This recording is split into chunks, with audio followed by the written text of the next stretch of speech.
Bismillahirrahmanirrahim. Assalamualaikum warahmatullahi wabarakatuh. Waalaikumsalam warahmatullahi wabarakatuh. Izin saya untuk berdiri bicara moderator, karena kalau kuliah rasanya nggak enak kalau duduk aja ya. Iya. Baik, alhamdulillah rabbil alamin. Wassalatu wassalamu ala asrofil anbiya'i wal mursalin wa ala alihi washabihi ajma'in. Alhamdulillah Allah mengizinkan saya berada di sini di tengah anak-anak muda yang cantik dan ganteng, ya. Produk dari Salatiga ya. Saya tidak membayangkan bisa hadir di sini karena memang 1 minggu sebelumnya kami berkomunikasi dengan Bapak Wahidin dan kebetulan forum WD3 dan WR3 ini akan berkumpul di Yogyakarta besok. Dimulai sore nanti acara pembukaan yaitu tentang workshop present study. Jadi saya pikir ini kesempatan untuk bertemu dengan anak-anak hebat di Salatiga. Jadi saya minta Pak Wahidin, bisa nggak kita ketemuan gitu ya? Dan Pak Wahidin bilang ayo Bu, gitu ya. Dan alhamdulillah hari ini Allah sekali lagi mengizinkan saya berada di sini. Yang saya hormati dosen CKPI yang hadir bersama kita, anak-anak kami pengurus HMPS. Pada 90 menit ya, 90 menit, 1,5 jam, kita akan bicara tentang bagaimana menjadi religius di era digital sebagai sebuah keunggulan kompetitif mahasiswa di PTKIN, perguruan tinggi keislaman ya negeri yang ada, yang kita semua UIN, IAIN adalah PTKIN. Nah, nanti kita akan coba memanfaatkan waktu 1,5 jam. Mudah-mudahan kita akan praktek bagaimana teknik metafora dan acceptance yang saya coba buat, yang saya coba lakukan ya sebagai implementasi dari upaya untuk membuat kita menjadi lebih religius. Oke, next. Sekarang saya mulai dulu ya dari pertanyaan. Saya mohon nanti kalau ada yang ditanyakan, tolong acung dan berdiri ke depan. Ya, saya mau yang lahir pada hari ini tanggal 9 Juni. Acung? Ada? Gak ada?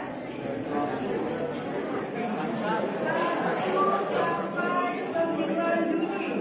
Kalau 9 Juni nggak ada, antara 1 sampai 9 ada nggak? Kalau nggak mau ngaku ya, jangan takut nanti dikerjain ya kalau ulang tahun. Oke gini. Aku pada video. Kemarin ada nggak? Ada. Ayo bangun Bapak. Ayo jujur, sebagai seorang muslim kita harus kokoh dan jujur. Ya nggak? Nggak boleh bohong kan? Oke. Yang ulang tahun di bulan Mei kapan? Oke. Yang di belakang tanggal berapa?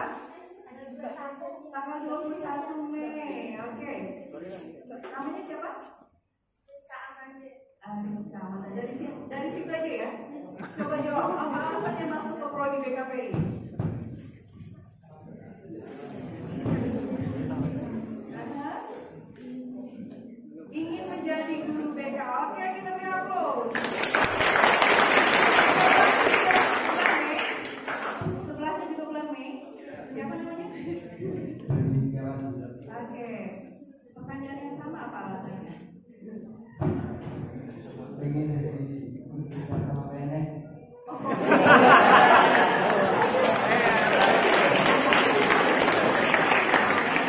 Jadi guru BK yang PNS ya. Tambah lagi ya, dari yang tadi cuma jadi guru BK, sekarang yang maunya PNS. Ada lagi yang bulan Mei? Yang lain bulan Mei hanya 2 orang saja kan?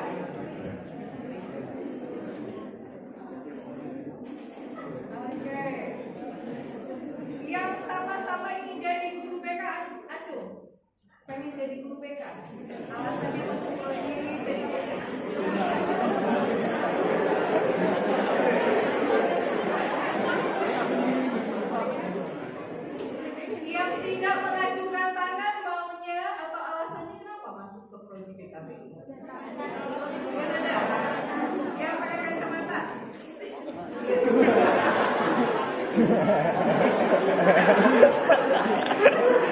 Kenapa masuk prodi PKPI? Alasannya apa? Cari ilmu yang baru. Cari kawan baru. Ilmu baru. Mencari. Oke, baik, mencari ilmu baru, ingin menjadi seorang guru BK. Nah, tahukah Anda, awalnya ketika saya masuk S1 dulu jurusan bimbingan dan konseling, atau dulu waktu nama di kampus kami itu psikologi bimbingan dan konseling, psikologi bimbingan dan penyuluhan, saya berpikir saya akan jadi psikolog karena ada kata psikologi. Saya berpikir saya ingin membantu orang, saya berpikir saya senang ketika orang nanti ngobrol dengan saya dan saya bisa membuat dia tersenyum. Pernahkah terpikirkan oleh Anda begitu? Membuat hati orang bahagia itu membuat kita bahagia, itu enggak? Ya. Oke, next coba. Tapi ternyata setelah saya tekuni, ya, setelah saya lalui, saya menemukan hal yang menakjubkan ketika kita mendalami konseling ini. Ternyata ini adalah profesi yang sudah diakui di tingkat dunia. Sudah ada organisasi International Association for Counseling, dan itu melakukan conference dan pertemuan 1 kali dalam 1 tahun dan bergiliran dari berbagai negara. Yang pernah saya ikuti itu ada di Turki, ada di British Columbia Kanada, dan di 2022 ini akan join dengan Sarawak Malaysia. Jadi jangan main-main, kita ini sedang berada di dalam kawasan yang sudah mengglobal. Kita mempelajari ilmu yang tidak hanya kawasan di daerah Jawa atau cerita tentang di Sumatera saja. Kita belajar ilmu yang di negara lain orang juga belajar tentang hal itu. Oke, kita sepakat untuk itu. Dan marilah kita bermimpi suatu saat dengan belajar ini, Anda semua akan melihat di luar sana bahwa negara kita ini belum apa-apa. Ya, mari bermimpi suatu saat nanti mungkin akan pergi ke Amerika, mungkin nanti akan pergi ke Turki, ke Inggris dengan belajar konseling ini. Ya, ketika kita sudah punya mimpi, nanti itu tidak mungkin. Tidak akan terwujud karena kita akan terus mengejar mimpi. Sepakat? Nah, untuk itu tentu kalau mimpi mau dikejar jangan lalai, ya. Bagaimana mungkin mimpi akan dikejar kalau kuliah nggak datang, nggak bikin tugas, ya nggak? Ya. Oke, next. Nah, ini conference yang ada di British Columbia, ya, divisinya. Oke, next. Nah, sekarang kita bicara bahwa banyak istilah yang digunakan dengan identik dengan pekerjaan kita nanti. Ada bimbingan, ada konseling, lalu ada psikoterapi, ada psikolog, ada terapis. Nah, kita perlu kenali yang mana kita, ya. Saya kira ini sudah pernah dibahas di dalam perkuliahan. Tapi kita sepakat bersama. Kalau kawasannya adalah untuk merubah tingkah laku seseorang, maka itu adalah pekerjaan kita.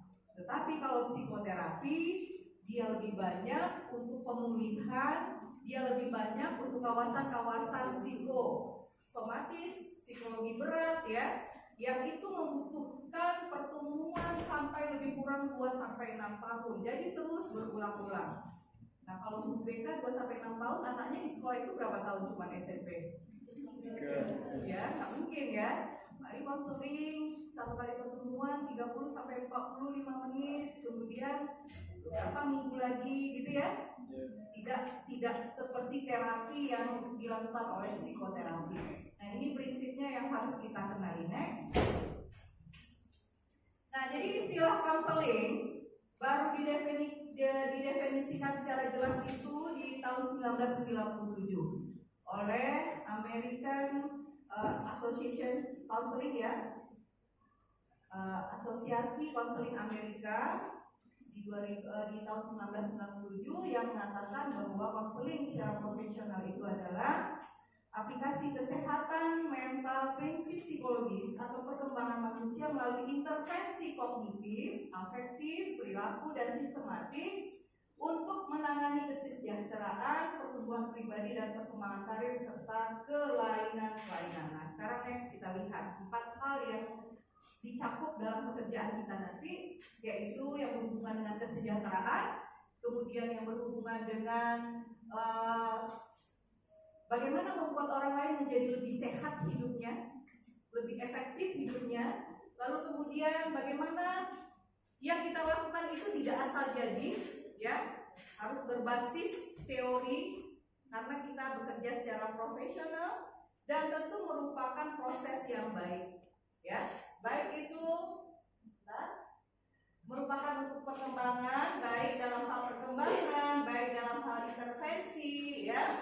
Sehingga ada upaya bagi kita nanti melatih si klien kita untuk merubah tingkah lakunya melalui latihan-latihan. Makanya di dalam konseling, belajar teknik konseling ada latihan yang dilakukan oleh klien, kan?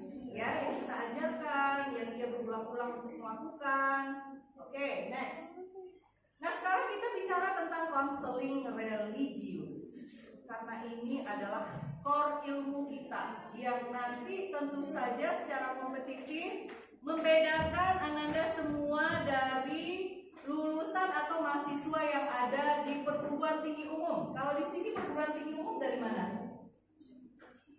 Yang ada di Ponorogo? Apalagi? UNES? Apalagi? Undip? Yang core keislaman kita kan?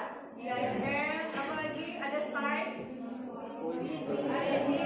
Nah, maka kalau ditanya apa sih bedanya mahasiswa dari perguruan tinggi agama bicara BK dengan mahasiswa dari perguruan tinggi umum, kita harus percaya diri terkait dengan itu, ya. Oke, nah ini yang akan kita coba lihat. Next.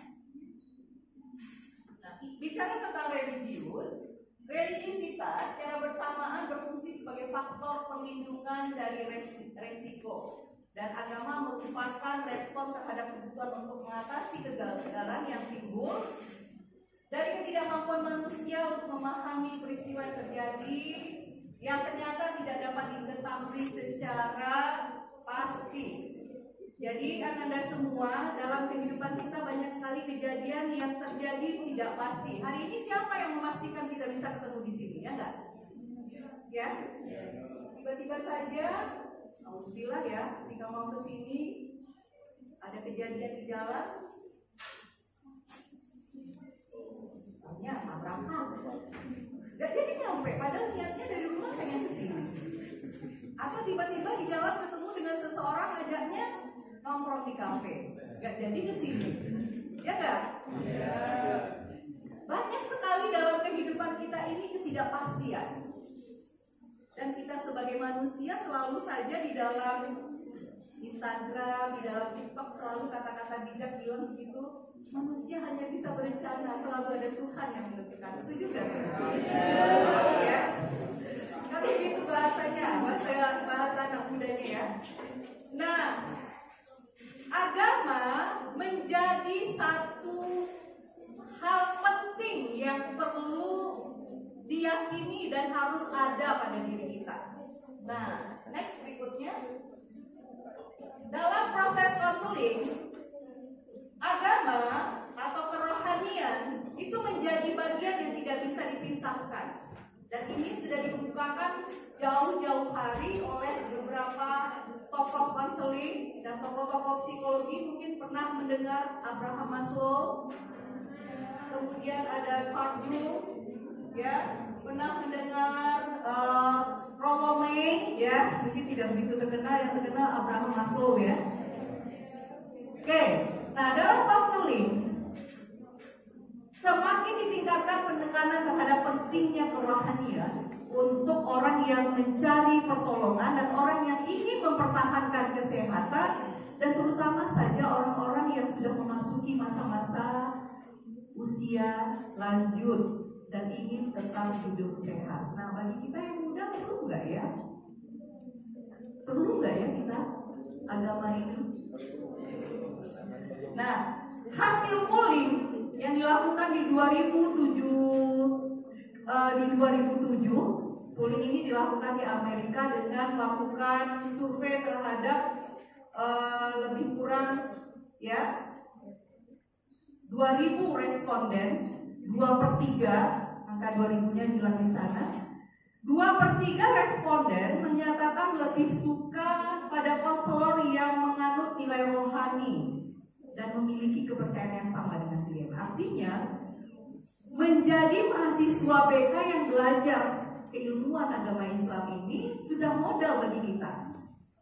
Karena nanti tentu klien akan mencari kita daripada dia mencari konselor yang tidak punya agama dan basic agama. Nah, ini satu tanda bahwa ada kompetensi kompetitif yang harusnya menjadi keunggulan kita, yang harusnya kita banggakan dan harus kita asah terus-menerus menjadi nilai plus lulusan PTKIN khusus BK ini dibandingkan dengan perguruan tinggi umum. Oke, next. Nah, ini kejadian-kejadian yang dalam waktu-waktu kehidupan kita 2-3 tahun belakangan ini, siapa sangka ada COVID? Ya enggak? Siapa sangka ada kecelakaan? Siapa sangka ada bencana macam-macam? Next. Nah, ini yang viral yang terbaru. Ya.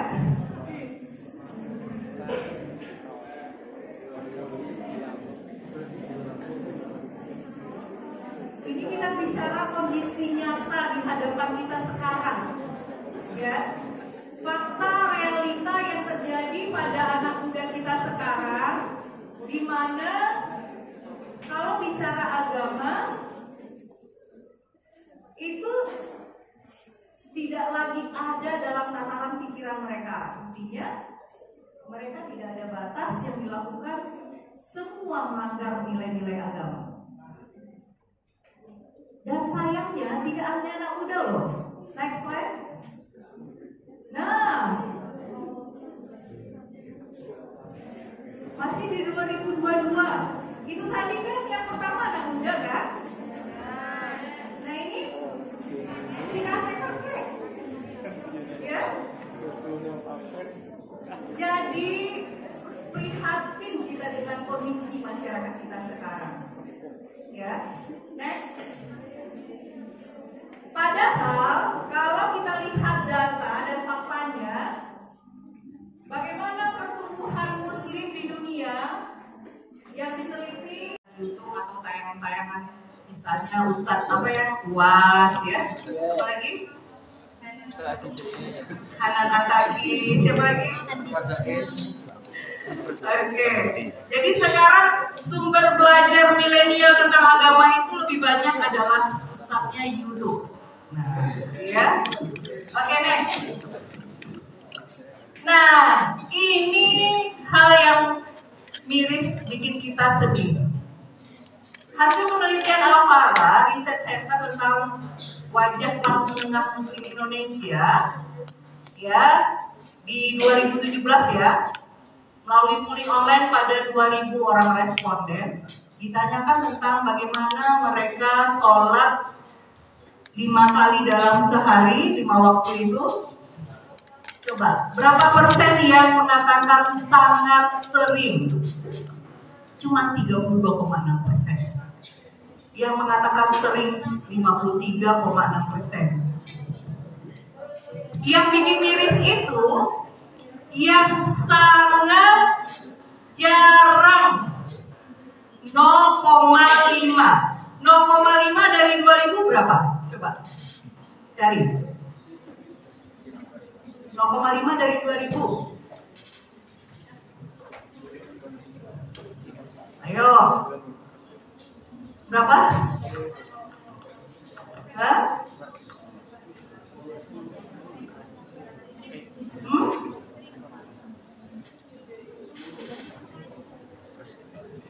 Ayo, sangat jarang artinya tidak pernah sholat 5 kali dalam sehari, ya.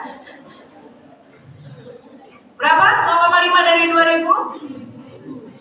Hah?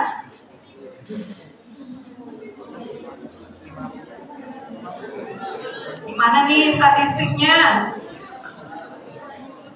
Hah? 100? Hah? 1000? Ketawa Pak dosen ini ya. Bapak ada statistik juga Pak?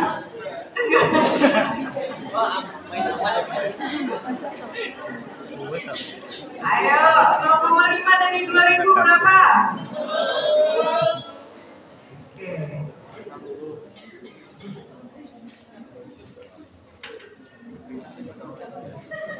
Nah, coba bayangkan dari 2000, 0,5 tadi, dia sangat jarang sholat, dan dia yang akan menjadi virus untuk menyebabkan teman-temannya yang lain tidak sholat. Iya nggak? Nah, inilah realita kondisi religiusitas masyarakat kita, khususnya masyarakat muslim menengah, ya. Belum lagi kalau kita lihat yang ekonomi tinggi ya, tingkat tinggi ya. Ini ekonomi menengah. Tidak pula yang bicara tentang ekonomi rendah. Oke. Next, berikutnya. Nah, saya bicara bahwa kondisi ini jangan sampai terjadi di kita. Karena visi dari perguruan tinggi agama Islam adalah tentu membuat lulusannya menjadi insan yang religius. Masuk ke UIN, masuk ke IAIN, tentu harapannya dengan belajar agama akan berbeda dengan mahasiswa yang masuk di perguruan tinggi umum. Ya enggak?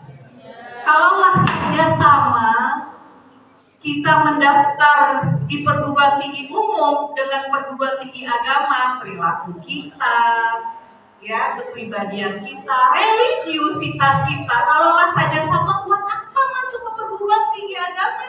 Daftar aja di swasta, perguruan tinggi umum, atau perguruan tinggi umum saja, ya. Karena tentu nilai plusnya adalah masuk ke perguruan tinggi dengan status perguruan tinggi agama Islam.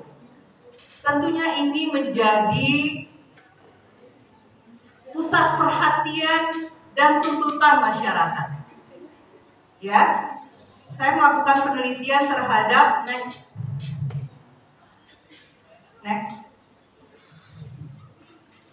Ya, next.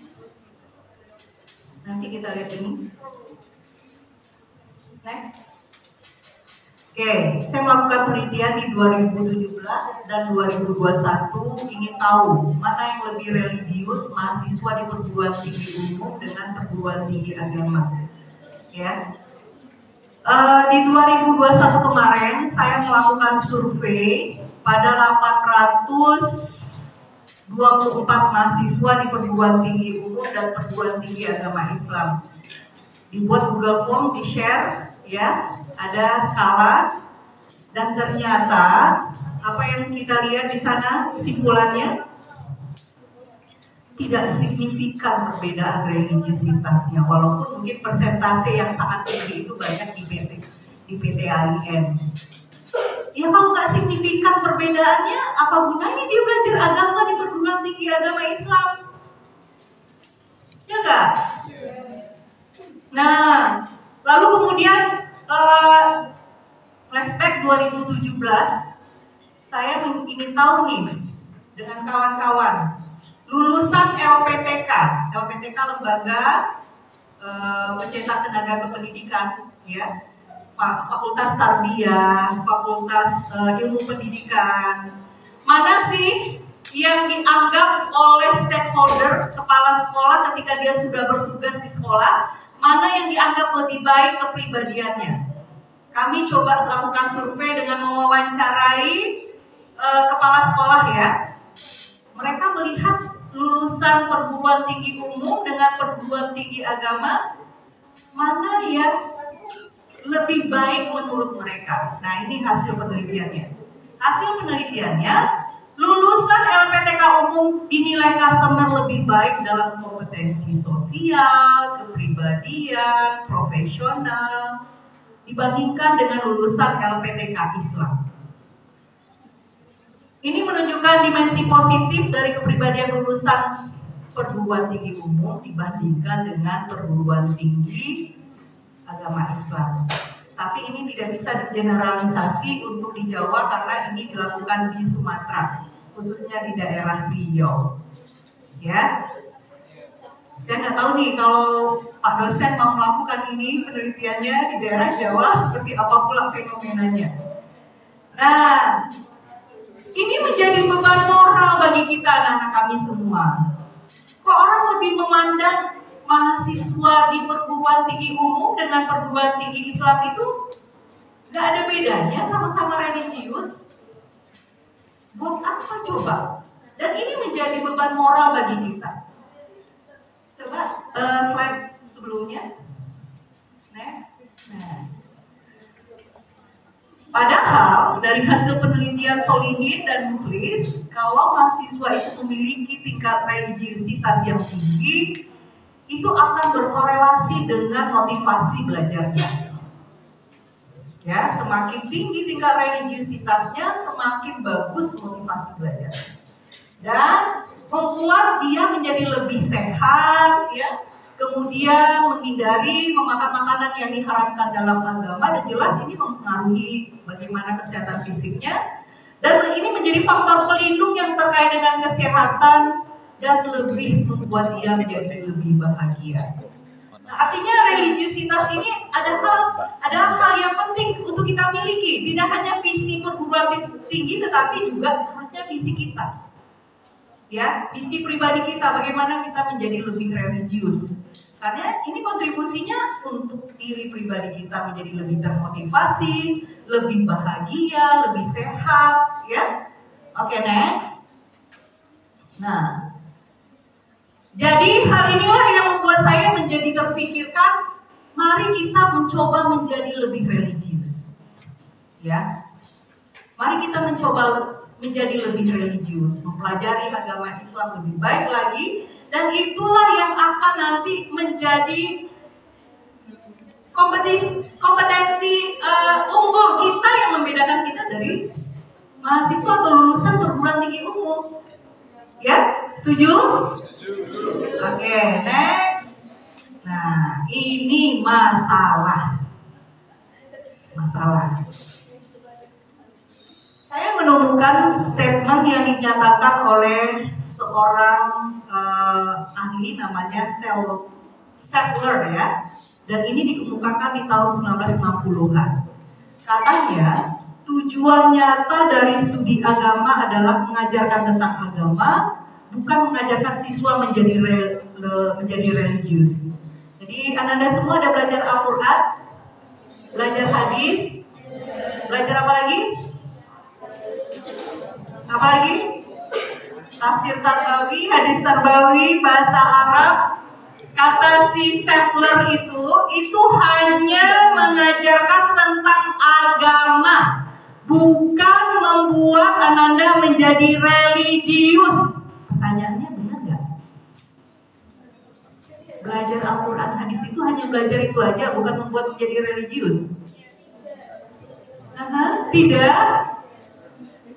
Setuju dengan si Sattler? Iya. Wah, sedih sekali ya.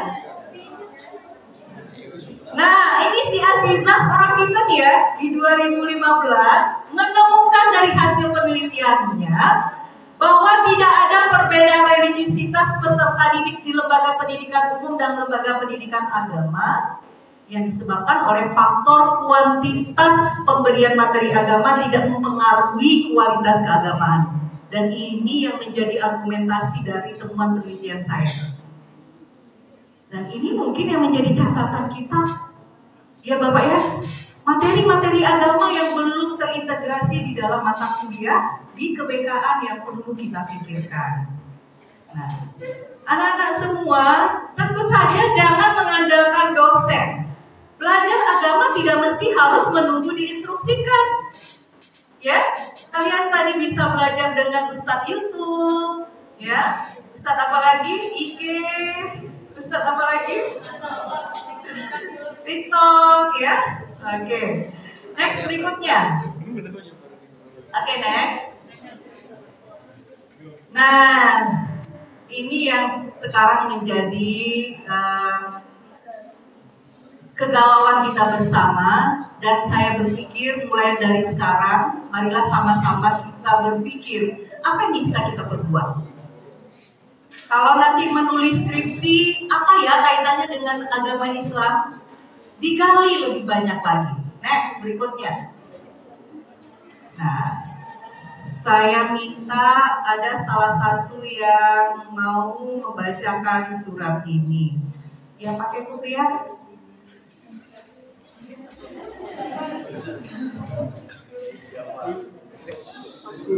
Siapa?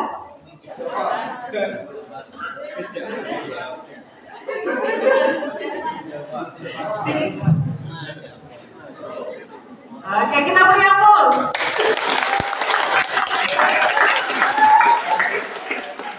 Oke, bacakan dengan nada indah dan jelaskan artinya. Assalamualaikum warahmatullahi wabarakatuh. Di sini kita belajar bareng-bareng ya, misal saya ada salah ketika membacanya dan membaca artinya nanti dibenarkan. Oke? Oke. Siap.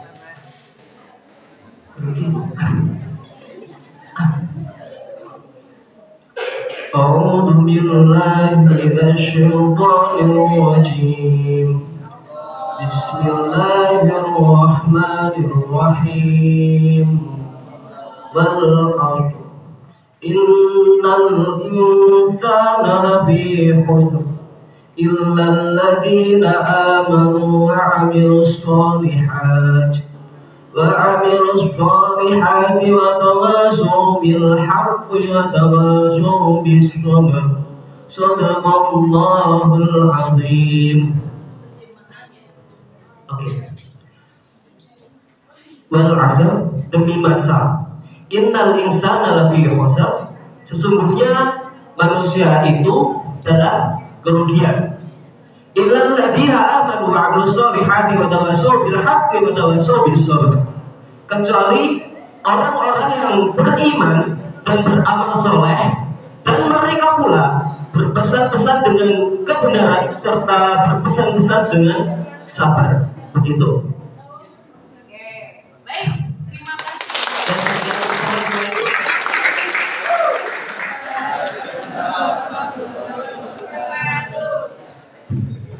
Terima kasih. Ustadz apa? Maunya tadi diulas ya. Apa maksudnya manusia itu berada dalam kerugian? Jadi ini adalah sumpah Allah bahwa manusia kita semua ini adalah merugi. Coba bayangkan kalau kita jualan kita rugi, mau nggak? Ada nggak kita yang dalam hidup ini ingin merugi? Merugi dalam konteks berkurang ya hartanya, sedih, kan rugi ya. Kalau kuliah nilainya punya E, ada nggak gitu? Kemudian kalau melakukan sesuatu inginnya nggak selesai, ada nggak yang begitu? Nah, Allah bersumpah sebenarnya setiap kita ini adalah merugi. Sumpah Allah. Kecuali siapa yang tidak merugi? Yaitu orang-orang yang beriman kepada Allah. Apakah kita semua orang yang beriman? Insya Allah. Kalau belum baca kalimat syahadat lagi, belajar lagi ya. Insya Allah kita semua orang yang beriman. Nah, yang beramal soleh, ini kan lagi duduk dengar ibu ngomong nih amal soleh nih kan lagi belajar ya. Nah, coba lihat dalam 24 jam berapa amal soleh yang sudah kita lakukan. Ya, banyakkan mana? Amal yang tidak soleh atau amal soleh? Kecuali kalau memang namanya si soleh, ya. Oke. Kalau namanya soleh sudah dijamin soleh, kecuali kalau dia tidak melakukan amalan yang soleh. Nah, jadi kita semua adalah orang yang merugi, kecuali orang-orang yang beriman, yang selalu berbuat amalan yang baik-baik, dan selalu mengingatkan sesamanya untuk kebaikan dan mengingatkan tentang kesabaran. Nah, kalau kita pahami ini anjuran untuk ngapain coba? Kalau kita kaitkan dengan profesi kita, disuruh ngapain kita ini di bagian akhir oleh Allah? Untuk melakukan konseling, mendengarkan orang berkeluh kesah sehingga dia menjadi lebih baik, mendengarkan keluh kesahnya kemudian dia menjadi sabar. Kalau begitu kita termasuk orang yang merugi tidak dengan profesi kita ini? Alhamdulillah. Ternyata Allah sudah takdirkan prodi BKPI menjadi jalan hidup kita. Ya. Dunia dapat, akhirat dapat. Dunianya dapat PNS tadi kan ya? Akhiratnya dapat ini. Nah, konsep seperti ini harusnya jadi pikiran bagi kita. Ini pekerjaan konseling ini untuk apa sih sebenarnya? Ya? Apakah hanya sekedar dengar-dengar orang kemudian kita bantu dia dari awalnya datang ke rekeningnya 5 jadi 2 kemudian hilang? Apakah cukup begitu? Kalau kita niatkan ikhlas karena Allah, itu amalan soleh kita. Pahamkah dan pernahkah terbayangkan oleh anak-anak kami hal itu? Bahwa menjadi guru BK, menjadi lulusan BK itu adalah jalan terbaik yang Allah sudah berikan bagi kita dan patut kita syukuri, sehingga kita tidak menjadi orang yang merugi. Setuju? Oke, next. Kalau sudah setuju, nah sekarang ayo kita ucapkan bersama-sama. Ya, kita mulai dari diri kita dulu. Menjadi religius, kompetensi kepribadian yang kompetitif pada diri mahasiswa BK-PTKIN dan membuat klien religius adalah tugas lulusan BK. Ayo kita ucapkan ikrar ini bersama-sama. Yang pertama dulu untuk diri kita. Menjadi religius, kompetensi kepribadian yang kompetitif pada diri mahasiswa BK-PTKIN. Membuat klien religius adalah tugas BK-PTKIN. Ya, jadi tentu untuk membuat orang religius harus mulai dari diri kita dulu. Disuruh orang sholat, kita sendiri sholat belum? Ya enggak? Disuruh orang berbuat baik, kita udah berbuat baik belum? Nah, itu menjadi tugas kita. Mulailah dari kita. Tidak anak-anak ibu saja, ibu juga. Oke, next.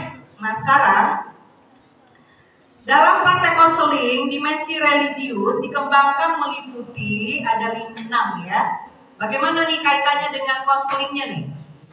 Ada seorang pakar yang namanya Ingersoll di tahun 1994 mengatakan kalau konsep religius itu dikembangkan dalam konseling menyangkut tentang sesuatu yang ilahi atau kuasa yang lebih besar dibandingkan dengan manusia. Jadi kita meyakini bahwa tidak kekuasaan kita yang terjadi ini, ada yang lebih besar daripada kita, yaitu Allah Subhanahu wa Ta'ala. Kalau konsep itu dipegang berarti itu udah konsep religius yang kita kembangkan di dalam proses konseling. Yang kedua, kesadaran akan arti. Apa ya gunanya kita hidup ini? Apa ya gunanya bikin tugas? Apa ya gunanya duduk dengarkan Ibu Amira ngomong? Pernah nggak terpikirkan itu? Hah? Enggak. Datang kuliah itu apa sih artinya untuk saya? Hanya sekedar formalitas supaya orang tua senang saja? Atau ada nilai ibadah? ibu ngomong ini apa sih manfaatnya buat saya?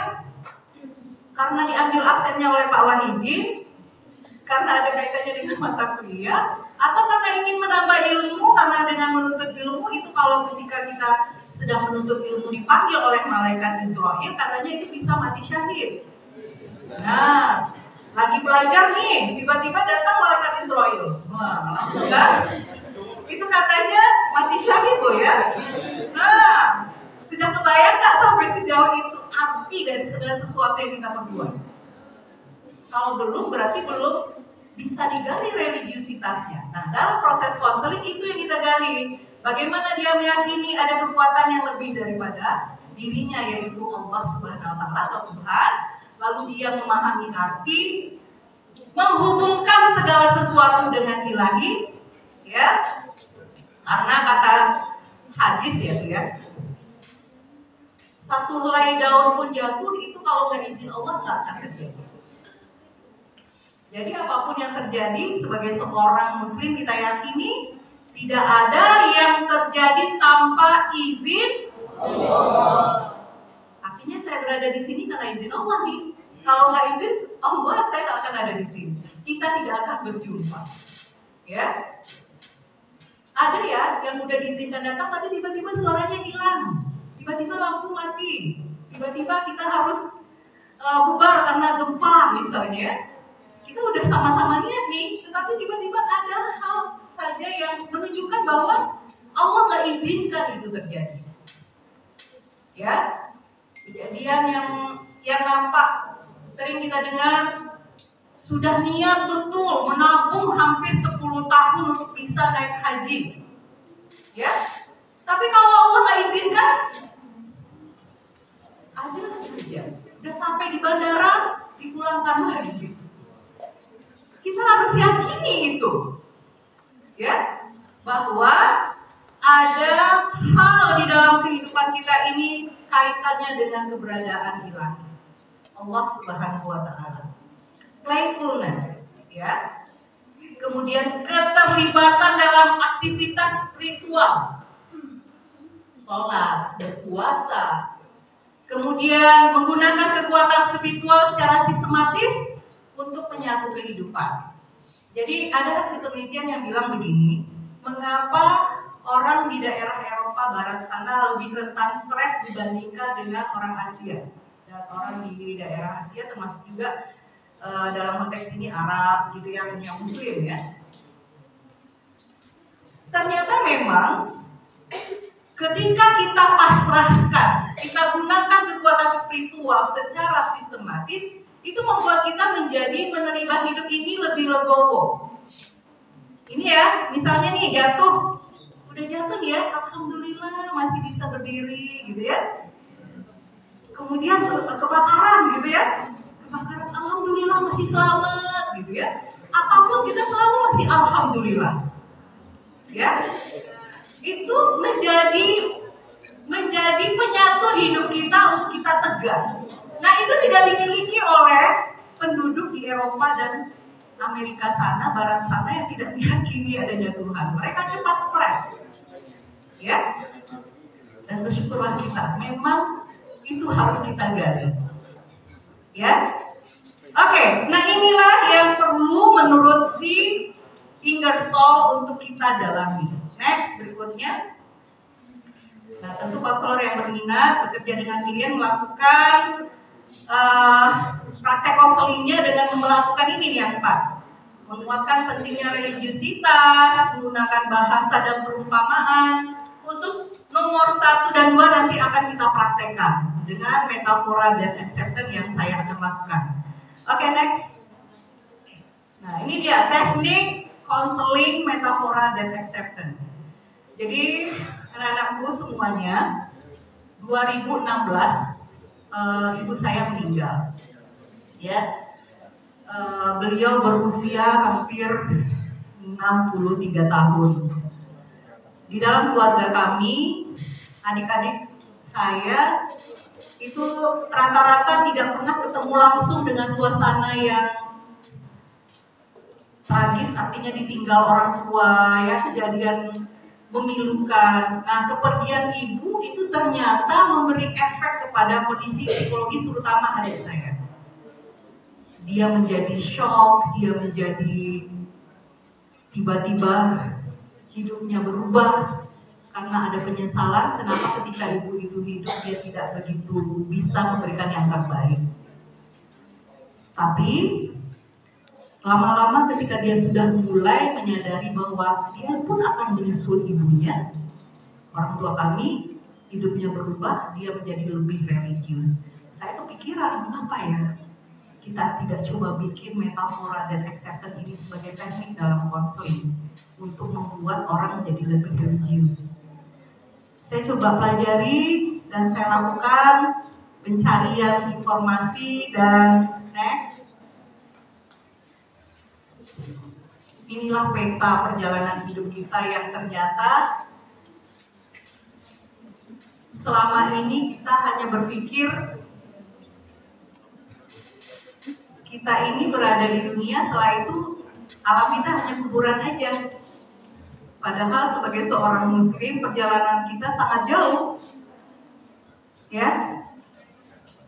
Kalau ibaratkan halte bis, kita mau pergi ke Jogja, ini baru halte bis pertama kita hidup di dunia ini.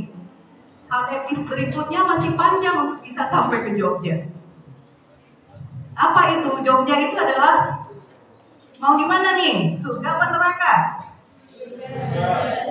Hah? Tujuannya mau kemana? Kalau ini kan Jogja dia mau ke surga apa neraka? Oke, nah ini halte bis pertama kita. Sebenarnya halte bis pertama adalah di alam roh, lalu kemudian alam kandungan, lalu alam dunia. Ini halte bis yang ketiga. Nanti kemudian, ya, wallahu alam. Mungkin ibu setelah ngomong ini nggak tahu ya, kita nggak tahu nih kapan. Ya, nah kemudian ya kita lalui halte yang mana setelah itu? Alam kubur. Halte berikutnya alam hancur. Halte berikutnya, nah itulah perjalanan atau peta kehidupan kita. Pahamkah Ananda semua bahwa kehidupan kita seperti ini haltenya, rangkaian perjalanannya? Pernahkah terpikirkan bahwa kita akan melalui tujuan, melalui jalan ini untuk mencapai tujuan, menemui Sang Khalik yang menciptakan kita? Atau hanya di dunia ini saja? Lalu setelah di dunia ngapain? Sebenarnya tujuan kita mau kemana? Pernahkah terpikirkan tentang hal itu? Nah, ini. Oke, next berikutnya. Nah, tentu kita meyakini iman pada hari akhir, ya. Yang tadi tahapan dalam konseling untuk religiusitas kita meyakini hal-hal yang religius, ya, keyakinan-keyakinan dalam agama kita. Next berikutnya. Nah, mari kita lihat video. Mudah-mudahan ini bisa bikin relax sedikit ya.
Mau diputar sekali lagi? Ya, mau ya. Oke, yang rambutnya panjang, yang pakai kacamata di belakang, saya di depan. Nah, namanya siapa? Seno. Seno? Seno. Sini Seno. Kita beri aplaus untuk Seno.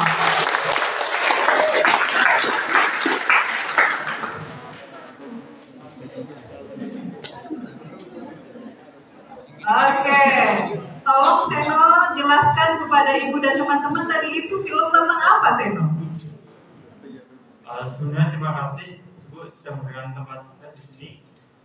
Menurut saya video tadi itu memperhatikan kepada kita bahwa dunia yang kita pikirkan panjang sebenarnya adalah hal yang sangat sedikit atau sangat cepat sekali, dari yang lahir langsung nanti langsung dewasa, langsung tua, langsung kita pergi ke alam kubur begitu.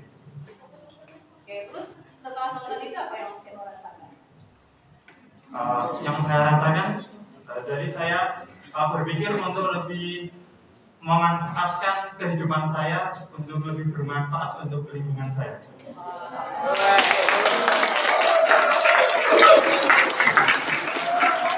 Oke, Seno pilih satu perempuan untuk digantikan Seno.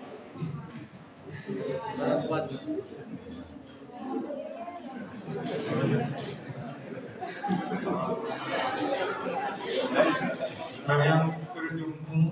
Oh, kerudung ungu. Samping Ustaz. Ya. Siapa namanya? Siapa namanya? Lanita. Ada yang spesial dari nama?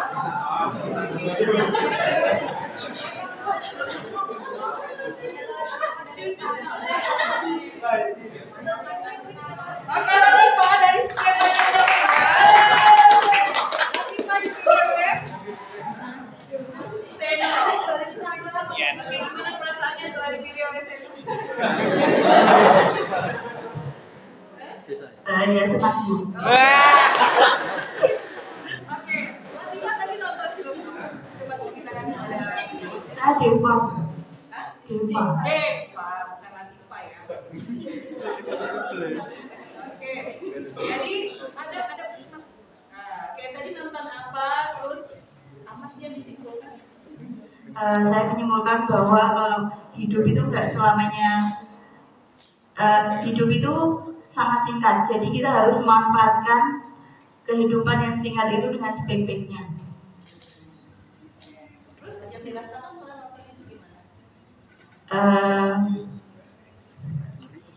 Yang dirasakan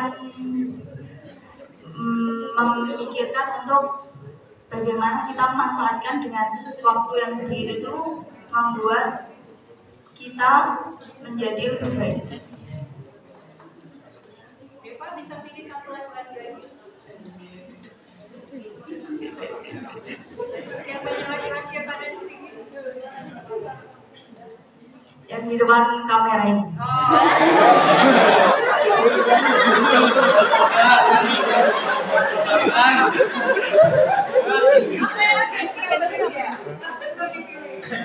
Enggak spesial sih Bu. Iya. Sama kamera Bu. Namanya siapa? Raisa. Oke, kasih pertanyaan yang sama, apa sih tadi yang boleh lihat videonya? Kalimatnya nggak boleh sama dari yang gue ini ya. Harus berbeda.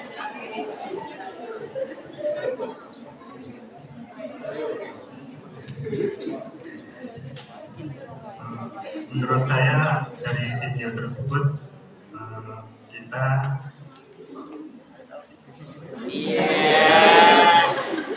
Kok keliru ya?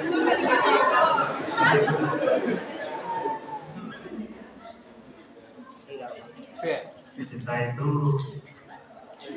harus mengatur kan waktu itu berjalan terus, jadi waktu itu singkat, dan karena adanya waktu yang singkat itu kita perlu memanfaatkan sebaik-baiknya. Oke, kita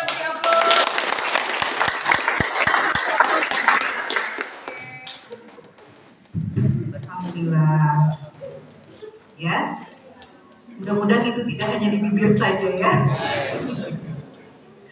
Oke, next berikutnya slide kita.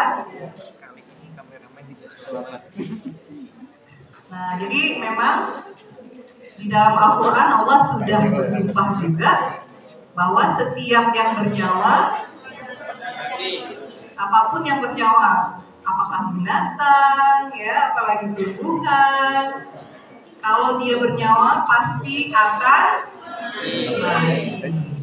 Ada satu film yang lupa judulnya, yang dia berusaha untuk mencoba hidup pakai disuntik, dikasih apa namanya nih, alat pernafasan. Kira-kira gimana hidupnya? Tersiksa ya. Kalau sudah panggilannya, dia tidak bisa mengelak, bahkan bersembunyi di satu tempat. Dulu ada katanya yang karena saking takutnya mati, dia bikin bunker di bawah tanah, dia sediakan makanan, yang namanya mati tetap mati. Lalu ada baca nggak viral, ada dokter yang mengatakan COVID itu nggak ada, sekarang mati karena kanker rahim. Siapa lagi? Jadi nggak ada yang akan hidup selama-lamanya. Nah, oke, next. Nah, ini tergantung pemaknaan tentang kematian itu tergantung pada pemaknaan pribadi dan menentukan bagaimana kita hidup. Next. Nah, ini yang menginspirasi Ibu ya. Mungkin kalian boleh mengeksplor nanti di website ini. Jadi ternyata di Thimphu, Tibet sana, ada satu komunitas masyarakat yang memiliki ritual 5 kali dalam sehari mengingat kematian. Karena memang daerah mereka itu sangat rawan di pinggir jurang, jadi sering orang mati. Slip sedikit, bawa kendaraan, masuk mati ya. Jadi di setiap pinggir jalan itu dibikin baleho-baleho, hati-hati, awas mati gitu ya. Dibikin tengkorak-tengkorak, hati-hati, nanti mati gitu ya. Nah, dan mereka punya ritual 5 kali dalam sehari mengingat kematian. Tahukah kalian, ternyata daerah itu terkenal the most happiness people in the world. Orang-orang yang ada di daerah itu adalah mereka yang terkenal paling bahagia di dunia. Tingkat kejahatan sedikit, tidak pernah. Orang takut mati, nggak mau dia melakukan kejahatan ya. Apalagi, pokoknya tindakan-tindakan yang negatif jarang terjadi. Dan mereka menjadi penduduk yang paling bahagia di dunia.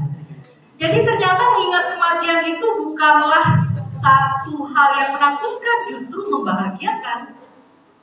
Nah, oke, coba kita lihat next. Jadi semua manusia beraktivitas sebenarnya mengarah kepada bagaimana kecemasan dia menghadapi kematian. Ya, ini kata si Wong. Next. Nah, ini kata Umar ya. Riwayat Ibnu Umar radhiyallahu anhu. Menerima akan kepastian terjadinya kematian yang harus dipersiapkan konsultan kian dihasilkan dari banyak risalah berikut, yaitu nih. Suatu hari aku duduk bersama Rasulullah. Tiba-tiba datang seorang lelaki dari kalangan Ansar, kemudian dia mengucapkan salam kepada Nabi Sallallahu Alaihi Wasallam dan dia bertanya, wahai Rasulullah, siapakah orang mukmin yang paling utama? Rasulullah menjawab, yang paling bagus akhlaknya. Kemudian dia bertanya lagi, siapakah orang mukmin yang paling cerdas? Wahai Rasulullah. Apa jawab Rasulullah? Yang paling banyak mengingat kematian. Kemudian yang paling baik mempersiapkan kematian. Dan itulah orang yang paling cerdas. Jadi kalau kita mengingat kita akan mati lalu kita mempersiapkan diri untuk kematian kita, kata Rasulullah, tandanya kita cerdas.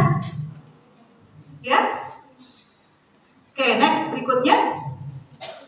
Nah, ini Abu Hurairah berkata, Rasulullah SAW bersabda, perbanyaklah mengingat pemutus segala segala kelezatannya itu kematian. Lalu Syekh Salim bin Uid menjelaskan makna hadis ini dianjurkan bagi setiap muslim, baik yang sehat maupun yang sedang sakit, untuk mengingat kematian, baik itu di hati dan di lisannya. Ya.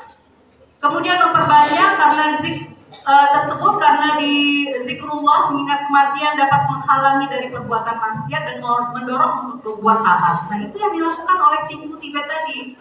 Tapi mereka bukan Islam loh, mereka Buddha, Hindu. Mereka justru melakukan yang dikatakan Rasulullah. Sementara kita 5 kali dalam sehari sholat, pernah nggak melakukan itu? Pernah nggak terpikirkan, besok saya hidup apa mati ya? Kalau seandainya mati, hari ini apa yang harus saya lakukan? Jangan bikin kejahatan, jangan bikin hal yang negatif, selalu menjaga diri. Orang Buddha, Hindu, Tibet, tipu tadi bisa, kenapa kita enggak? Ya enggak? Oke, kemudian memperbanyak hal, ya tadi ya, hal ini dikatakan kematian merupakan pemutus kelezatan. Jadi, mengingat kematian juga akan melapangkan hati di kala sempit dan mempersempit hati di kala lapang. Nah, kadang kalau kita happy sekali, kadang-kadang kita lupa diri, perlu dipersempit supaya kita tidak lost control. Ya, next. Nah, jadi ini ada lagi hadis-hadis yang Ibu kumpulkan ya. Al-Bukhari, Ibnu Umar berkata, jika kamu berada di sore hari, jangan tunggu pagi hari. Dan jika kamu berada di pagi hari, jangan tunggu sore hari. Gunakanlah kesehatanmu untuk persiapan sang sakitmu dan kehidupanmu untuk kematianmu.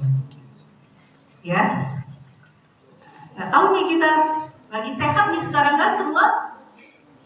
Ya, alhamdulillah. Nggak tahu kita besok kita sakit, ya nggak? Ini lagi hidup kan kita semua nggak tahu besok kita mati, kita nggak tahu kan? Nah, kita harus mempersiapkan diri. Next. Nah, ini hasil penelitian tentang kematian yang dilakukan di University Kentucky, yang dilakukan oleh Nathan Deol dan Roy Baumeister 2007. Dia mengatakan that acceptor itu adalah nilai yang luhur. Dan dia melakukan penelitian dengan cara membagi 2 kelompok mahasiswa. Kan ini mahasiswa 2 kelompok, kelompok A sama kelompok B. Kelompok A selalu disuruh mengingat kematian. Ya, kelompok B disuruh untuk mengingat betapa sakitnya pergi ke dokter gigi. Ya. Nah, dari hasil penelitiannya, ketika dikatakan kalimat dengan kata Joe, anak yang di kelompok A mengidentikan Joe itu dengan joy, happy. Sementara anak di kelompok B mengidentikan Joe itu dengan kesakitan, penderitaan. Karena yang dipikirkannya berhadapan dengan dokter gigi, dicongkel-congkel, dicabut-cabut, ya. Padahal dalam pikiran kita kalau mau ingat kematian itu bikin cemas, bikin takut. Enggak, ternyata kelompok yang dieksperimenkan oleh Nathan tadi, di kelompok A justru mengidentifikasi kata Joe dengan joy. Nah. Oke, ini bukti yang dilakukan oleh si Nathan di tahun 2007. Next, berikutnya. Nah, ini menjadi inspirasi kita untuk membuat metafora bagaimana bisa memberikan pengalaman bagi klien supaya dia merasakan mempersiapkan diri menghadapi kematian. Next, berikutnya. Nah, saya ingin melakukan praktek bagaimana metafora dan acceptance ini kepada kita semua. Apakah anak-anak kami mau? Ya? Oke. Yang pertama, itu MDA itu bukan madrasah diniyah awaliyah ya, tapi metafora dan acceptance, singkatan dari metafora menerima kematian. Jadi metafora itu membayangkan, mengumpamakan akan terjadi peristiwa itu, lalu kita bagaimana. Oke, yang pertama langkahnya klien dibawa pada pengalaman spiritual bahwa ia bertemu dengan malaikat pencabut nyawa untuk berhadapan dengan Tuhan. Nanti saya akan coba visualisasikan ya. Kemudian kondisi membayangkan proses ini menjadi titik awal perubahan pada diri klien yang diajak untuk memikirkan apa saja harapan, keinginan, dan penilaian akhir dari dirinya dan orang lain ketika dia akan meninggal dunia. Next, berikutnya. Tujuan dari teknik ini jelas memberikan sensasi dan perspektif religi pada klien dan memotivasi klien untuk mensyukuri bahwa dia masih dikasih nyawa sekarang. Ya, oke, next. Sehingga dia memperbaiki dirinya. Jadi ini langkah-langkahnya. Tentu yang pertama terima kliennya dulu kan. Ini udah belajar teknik konseling. Siapa angkat tangan? Teknik konseling siapa yang udah belajar? Kok ragu-ragu? Yang sudah belajar teknik konseling, angkat tangan. Nah.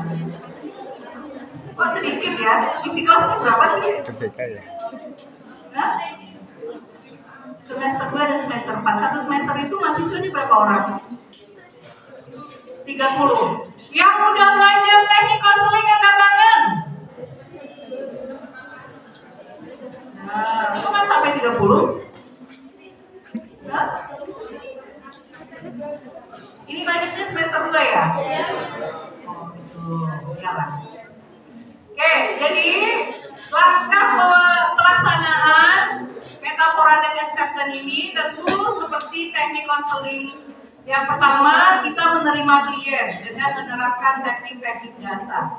Ya, teknik dasar ya 3M, menerima, mendengar, memahami, merespon, kemudian juga merefleksi. Ya. Next, berikutnya.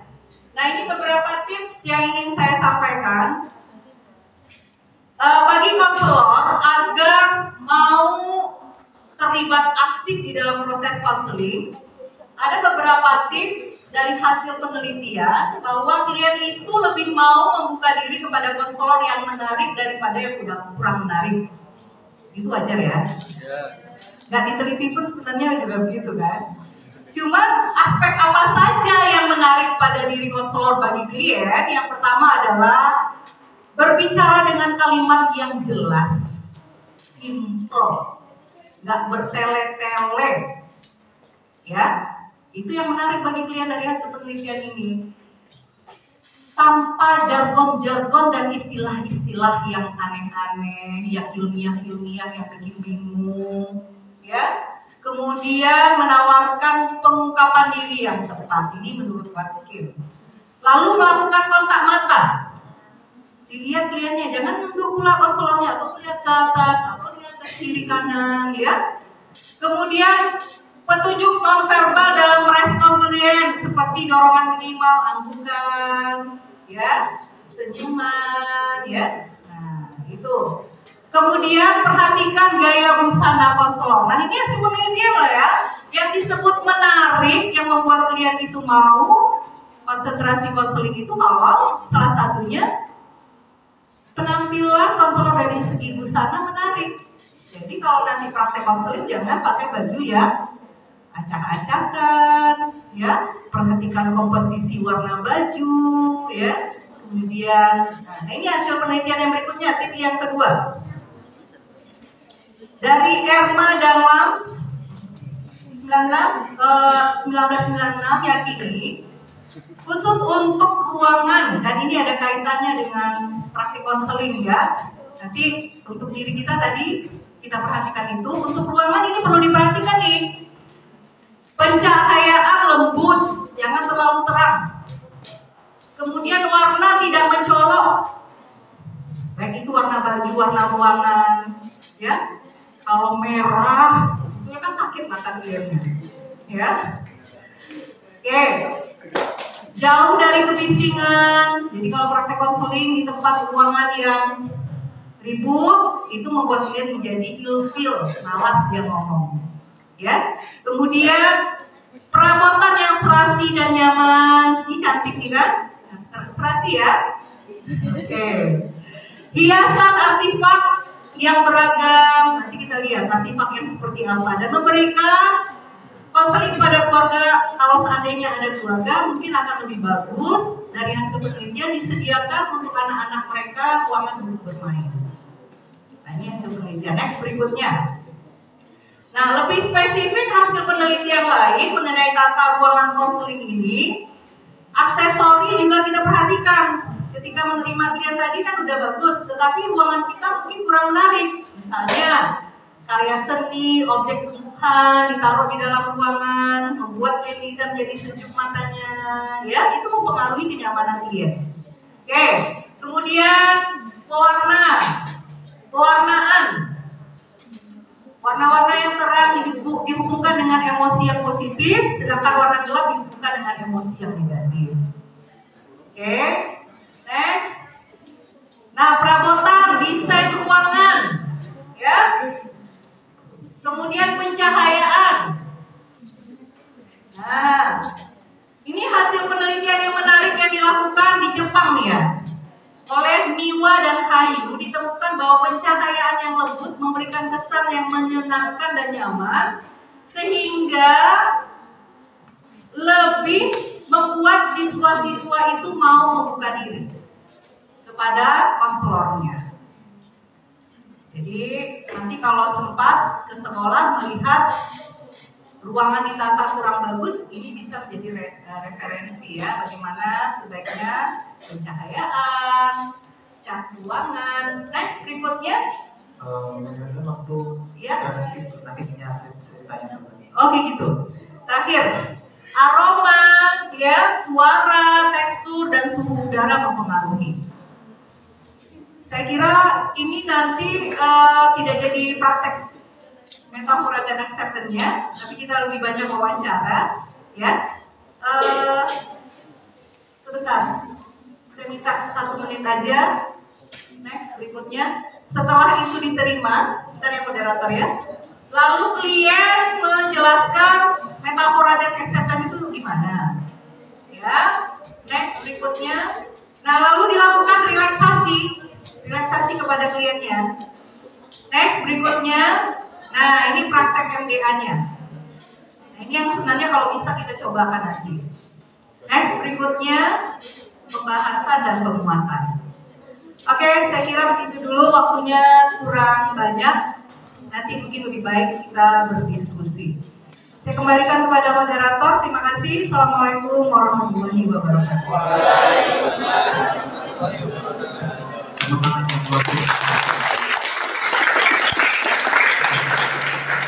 Ini materi yang dikatakan tadi sangat bermanfaat kita semuanya, yang terutama untuk mahasiswa BK. Saat ini kita akan memasuki sesi wawancara diskusi. Untuk pertanyaannya kita buka terlebih dahulu 3 penanya. Mungkin dari teman-teman mahasiswa BKBI dipersilakan untuk mengajukan 3 pertanyaan. Silakan Mbak Ojo kita.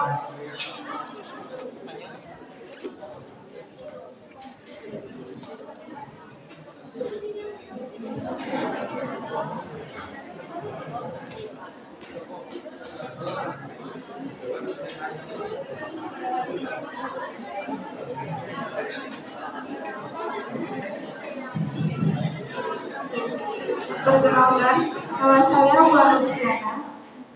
Saya ingin bertanya, dalam menjadi diri yang baik ini tentu ada beberapa faktor yang mempengaruhi, seperti lingkungan.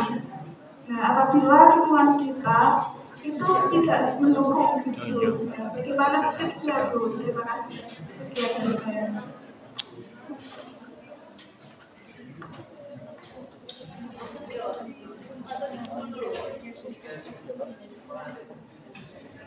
Mungkin ada yang lagi yang 2 penanya lagi mungkin.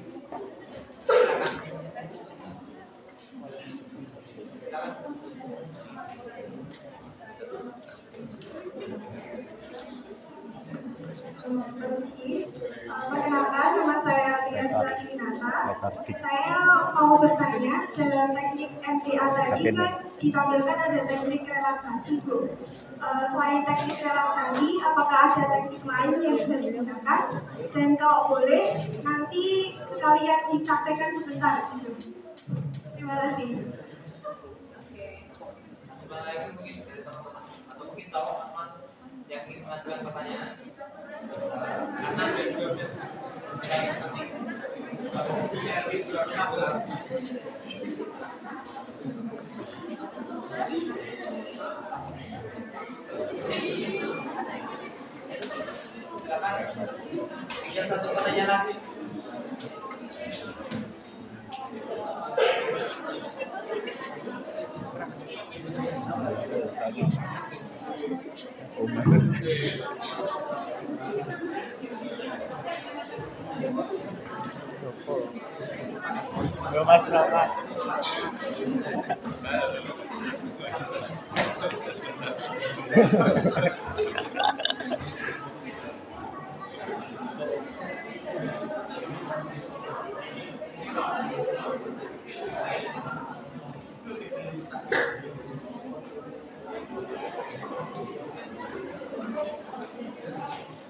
Assalamualaikum warahmatullahi wabarakatuh. Sebelumnya, perkenalkan nama saya Eva Feni dari kelas TKPI 4A. Saya ingin bertanya kepada Bu Amira. Rasanya tadi kan sudah dijelasin tuh mahasiswa umum sama mahasiswa IAIN atau PTKI ini tuh sama. Maksudnya seimbang balance antara ini religiusnya.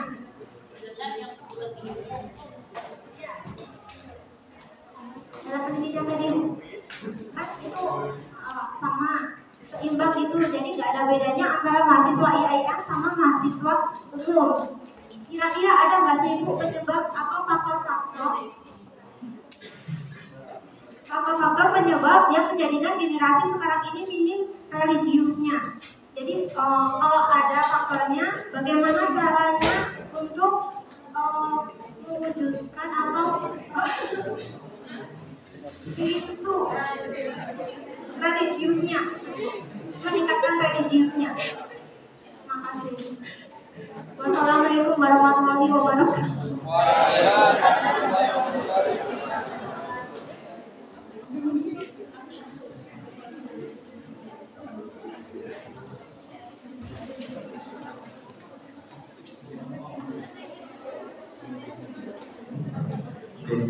Jadi pertanyaan tadi yang saya sebutkan tadi, yang pertama itu menjadi diri yang religius itu pasti ada faktor-faktor pendukungnya, baik itu dari faktor lingkungan yang kurang mendukung. Bagaimana tips agar menjadi religius itu dalam faktor lingkungan? Kira-kira seperti itu. Tes. Untuk pertanyaan dan nomor 1 dan 3 kita jawab sekali aja ya. Karena nanti di akhir kita coba praktek lah ya. Oke. Baik, yang pertama lingkungan tidak mendukung untuk kita menjadi religius. Misalnya tinggal di kawasan non-muslim, orang tua non-muslim gitu ya. Kemudian teman-teman non-muslim. Apa yang harus dilakukan? Hijrah. Ya. Hijrah. Makanya kata Nabi, pilihlah teman karena teman itu mempengaruhimu. Jadi kalau berteman dengan tukang parfum kita jadi wangi. Kalau berteman dengan tukang besi, ya setidaknya kebakar, baunya busuk gitu kan. Jadi supaya kita tidak dipengaruhi oleh lingkungan, maka pilihlah teman yang baik. Ya, pilihlah lingkungan ya. Hijrah. Makanya Rasulullah pindah dari Mekah ke Madinah karena lingkungannya gak baik lagi kan? Ya, disuruh hijrah oleh Rasulullah, oleh Allah ya. Oke. Kemudian gimana nih Bu faktor-faktor yang mempengaruhi penyebab generasi sekarang tidak religius? Nah, saya juga coba mensurvei ini ya dengan mewawancarai 19 orang dosen di perguruan tinggi umum dengan perguruan tinggi agama. Bagaimana pengalaman mereka tentang religiusitas mahasiswa? Nah, dari hasil penelitian ini menemukan bahwa menurut dosen di kedua perguruan tinggi ini, religiusitas itu memang tidak dibentuk di perguruan tinggi, tetapi dibawa dari masa mulai dari rumah, sekolah, dan pengalaman eksternal seperti aktif di organisasi, ya, mengikuti kegiatan-kegiatan di luar kampus. Nah, jadi ini semualah yang menjadi faktor mengapa anak itu ada yang religius, ada yang tidak religius. Nah, sekarang kan udah masuk ke perguruan tinggi, taruhlah nggak religius nih waktu dulu. Apakah kita bisa menjadi lebih religius sekarang? Bisa kalau kita mau, ya nggak? Orang yang sudah religius pun bisa menjadi tidak religius kalau dia memang nggak mau. Nah sekarang tergantung kepada tergantung kepada kita. Supaya bisa religius, apa yang harus dilakukan? Ada yang tahu nggak? Ada yang bisa bantu jawab? Tadi sebenarnya udah kita bahas, nggak? Tolong bantu Ibu Nanda yang di belakang. Lihat yang barusan lihat, yang bukan di samping baju kotak-kotak. Ini yang datang. Nah. Ayo sini. Sini. Oke, kita beri aplaus, namanya siapa?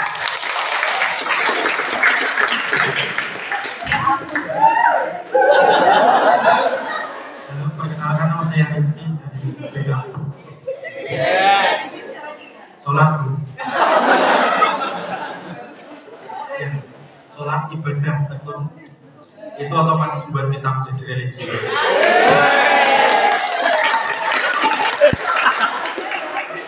Udah itu. Ya, dan akhirnya itu kunci utama. Luar biasa. Sholatnya harus ditegakkan. Nah, itu salah satu jawaban hebat. Ya, tadi aspek-aspek yang kita bicarakan ada 5 tadi, yang memahami adanya Allah, kuatan Allah, itu semua digali gitu ya. Nah, itu membuat kita menjadi lebih religius. Sekarang kita introspeksi. Saya ini gimana nih? Kurang, harus tambah lagi, atau sudah merasa puas? Tapi sesungguhnya kalau sudah merasa puas, sudah religius, itu justru tidak religius, betul nggak? Ya, berarti sudah sombong, sudah merasa religius, sudah merasa akhirnya menjadi eksklusif, nganggap orang lain kafir, orang lain gak bagus, itu justru tidak religius, ya. Nah, jadi jangan pernah berhenti belajar. Oke, nah sekarang kita coba praktekkan. Jadi pertanyaannya tadi, relaksasinya seperti apa? Oke, kalau seandainya memang kita praktek, tolong dulu kita abaikan handphonenya, ditaruh, semua ikuti dan patuhi apa yang saya sampaikan. Karena kita mau mencoba mempraktekkan MDA ini, ya. Oke, kalau sepakat semua, coba handphonenya di-silentkan dulu, tasnya ditaruh dulu, posisikan posisi duduknya senyaman mungkin. Kalau tasnya yang mengganggu, ya ditaruh di bawah. Oke.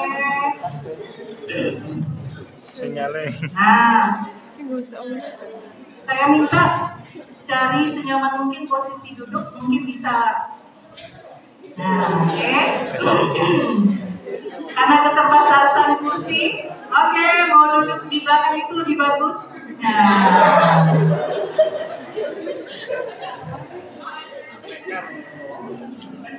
oke, sudah. Kalau betul-betul serius, saya minta nanti yang saya sampaikan diikuti ya. Oke, biar saya jalan-jalan agar lebih mudah. Ya, pertama kita lakukan relaksasi dulu ya. Relaksasi sederhana, caranya dengan pernafasan dari hidung ke luar melalui mulut. Ya. Ini memang salah satu dari bagian mindfulness ya, dengan cara menarik nafas dalam melalui hidung, lalu keluarkan melalui mulut perlahan-lahan.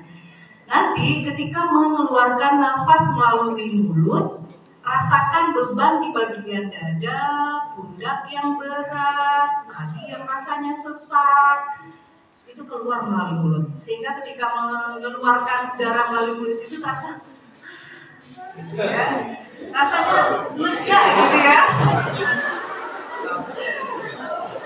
Oke, paham? Kalau ada yang rasanya sesak di bagian dada, bantu dengan tangan boleh di bagian punggung gitu ya.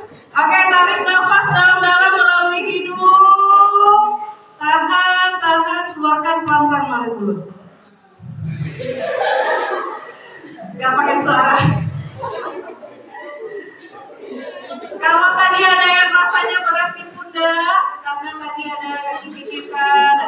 masalah dengan orang tua, ada masalah dengan tetangga, dengan kakak, rasanya sesak di dada. Bagian-bagian yang berat-berat itu silakan diurut-urut ya. Ketika mengeluarkan udara melalui mulut, rasakan itu jadi agak lega, ya. Oke. Deketan apa ini? Ini yang di sudut sana serius. Karena kalau ada yang nggak serius itu akan mempengaruhi yang lainnya. Bisa? Bisa? Oke. Oke, bagi yang tidak ingin ikut silakan, tapi jangan mempengaruhi kawan-kawannya ya. Kalau tidak, ini nggak bisa kita lakukan. Oke, sepakat? Oke, kita lakukan relaksasi dulu. Pelan-pelan. Tarik nafas dalam melalui hidung. Buka dulu lah maskernya, sesak nafas nanti. Nanti keluar lagi, kalau dulu situ lagi.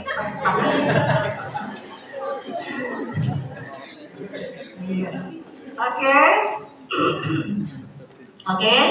Tarik nafas dalam-dalam melalui hidung. Iya, perlahan keluarkan melalui mulut.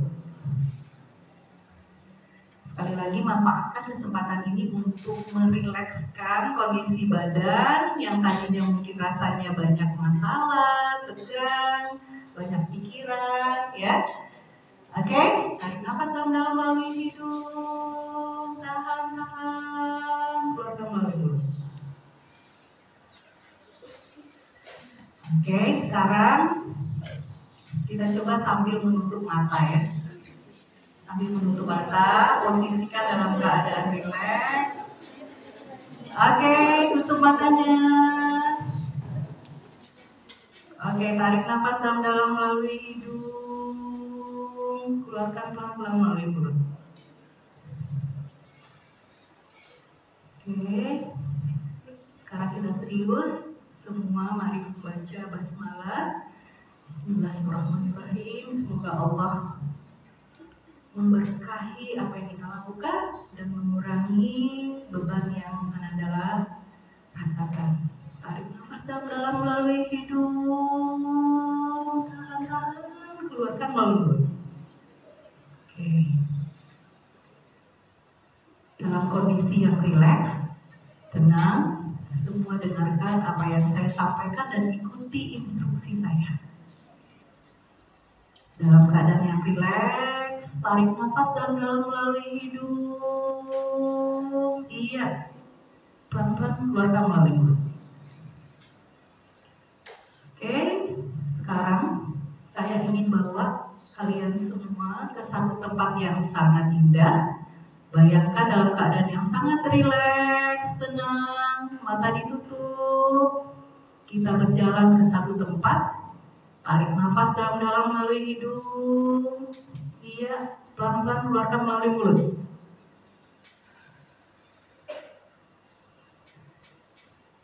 Kita berjalan ke satu tempat yang rimbun pohonnya. Bayangkan banyak pohon di kiri kanan. Dalam keadaan yang sangat rileks. Udara segar terasa, tarik nafas dalam-dalam. Iya, tahan, keluarkan melalui mulut. Dalam keadaan yang sangat rileks, sekarang lihatlah di depan kalian ada pohon yang sangat besar. Pohon itu memiliki batang yang besar, banyak rantingnya. Akarnya ada di sekitar tanah, daunnya lebat. Pohon itu berbeda dari pohon-pohon yang lainnya. Tarik nafas dalam-dalam melalui hidung. Iya, keluarkan melalui mulut. Sekarang kita berjalan ke pohon itu. Taruhlah semua beban yang kalian bawa di ranting-ranting pohon.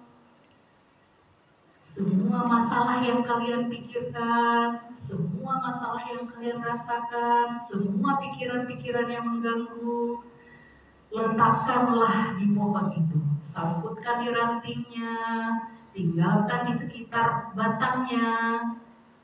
Rasakan sekarang kalian dalam keadaan yang lebih ringan. Tarik nafas dalam melalui hidung. Tahan, tahan. Ya, lepaskan.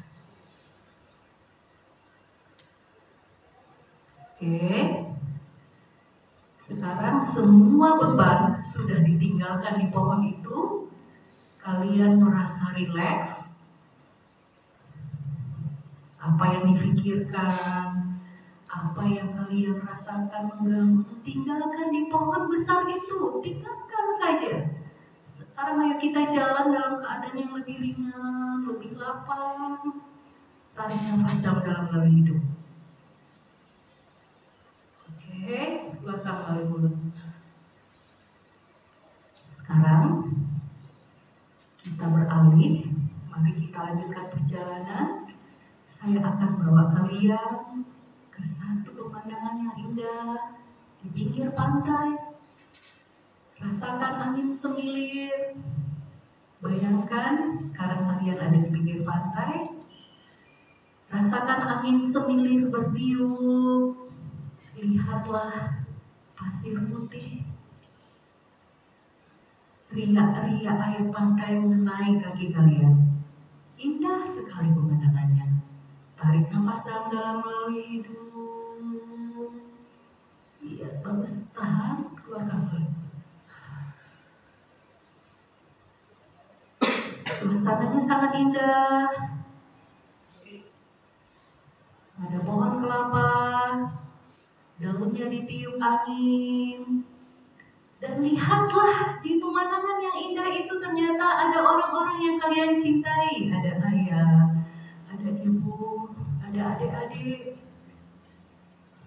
Oke, ternyata mereka ikut berlari-lari bersama di pinggir pantai itu. Tarik nafas dalam-dalam melalui hidung, keluarkan melalui mulut. Oke. Sekarang kalian mencari satu pojok. Di situ ada kursi. Kursi itu berwarna putih. Kalian duduk di sana sambil melihat pemandangan. Indah sekali. Kursinya sangat nyaman. Kalian masih melihat ayah, ibu, adik, kakak berada di sekitar kalian. Tarik nafas dalam-dalam melalui hidung. Iya, keluarkan melalui mulut. Tiba-tiba, bayangkan seorang laki-laki datang pada kalian. Dia memperkenalkan diri sebagai utusan Allah. Dia bilang dia malaikat Israel dan menyampaikan pesan bahwa Allah ingin ketemu kalian pada saat itu juga, dan kalian tidak bisa menegosiasi untuk tinggal barang semenit saja untuk minta izin kepada kedua orang tua. Kalian harus ikut dia. Bayangkan laki-laki itu mengajak kalian pergi menemui sang Haris. Di bawah sana kalian ada ayah ibu yang tiba-tiba kaget melihat kalian tertidur di kursi tanpa bergerak. Tapi kalian melihat apa yang mereka katakan. Kalian mendengar apa yang mereka bicarakan tentang kalian.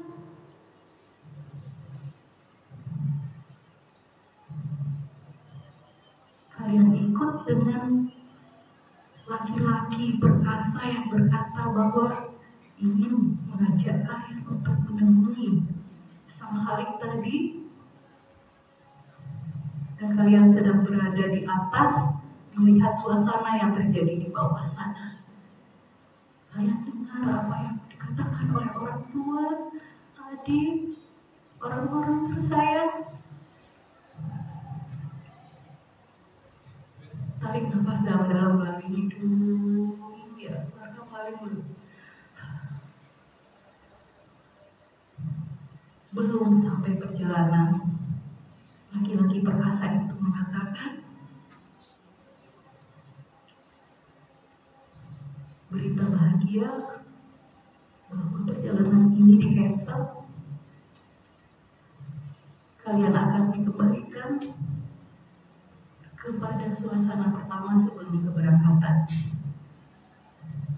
Bayangkan posisi sekarang kalian pada posisi semula, duduk di kursi dan tidak terjadi apa-apa. Tarik nafas dalam-dalam melalui hidung, iya, keluarkan melalui mulut. Oke, dalam hitungan 3 kalian boleh membuka mata. 1, 2, 3. Oke?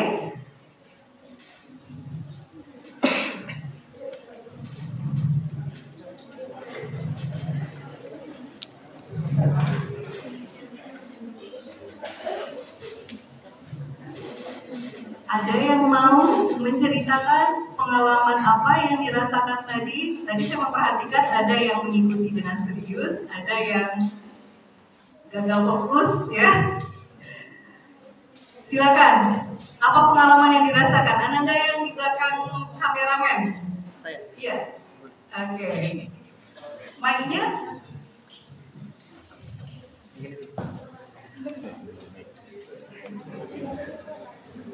Pengalamannya seperti apa?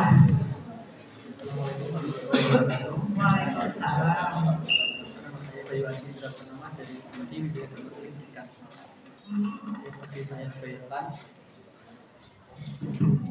Yang tadi saya bayangkan awalnya saya itu seperti dituntun ya oleh seseorang itu ya di sebuah hutan gitu yang rimbun, terus kayak di ujung itu kayak pohon besar banget, terus rantingnya juga banyak. Saya tuh kayak barang berat ya, besar gitu, udah kayak kayak militer gitu ya, itu berat tuh. Kayak dituntut taruhlah di situ, taruhlah di situ. Ya, taruh kayak ringan banget. Ringan banget ya? Iya. Nah, terus habis itu diajak ayo saksi tuntun lagi ke sebuah di pantai.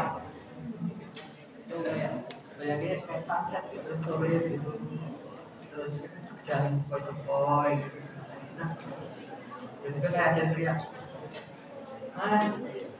Kita orang tua jalan itu apa kayak lihat sofa yang di depan sofa kayak juga di situ nah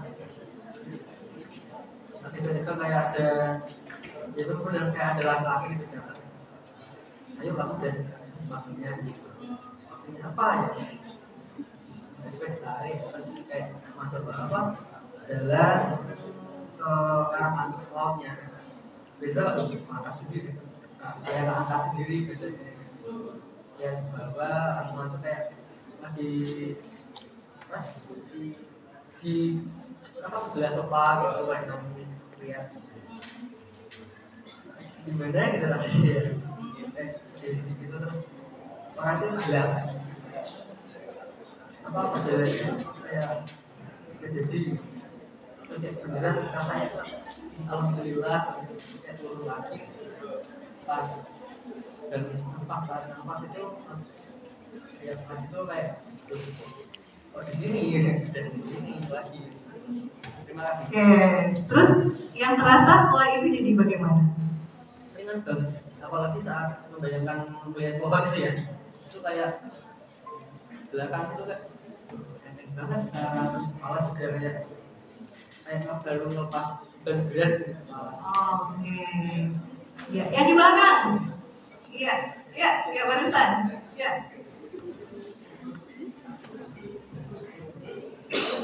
Siapa namanya? Agus. Agus. Silakan Gus.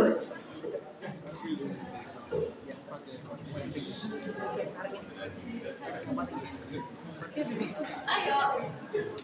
Nah, yang di sebelahnya. Assalamualaikum warahmatullahi wabarakatuh.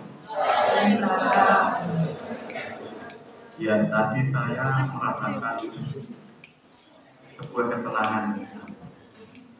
Jadi ketika melihat pohon besar itu, saya membayangkannya itu pohon yang dimana Rasulullah itu sedang berteduh di sana. Kemudian pada saat membayangkan di pantai itu ada agak sedihnya ketika saya melihat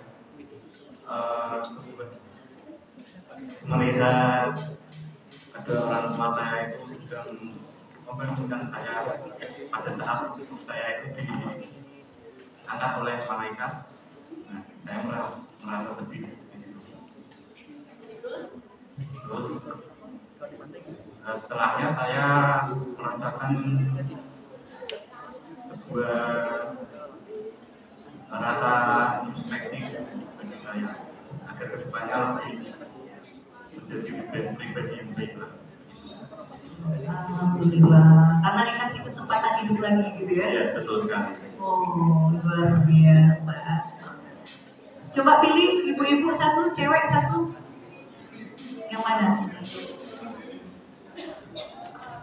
Ayo, yang mana? Mbaknya yang pakai kerudung. Mbaknya kerudung hitam. Yang ini. Yang mana? Hitam banyak loh.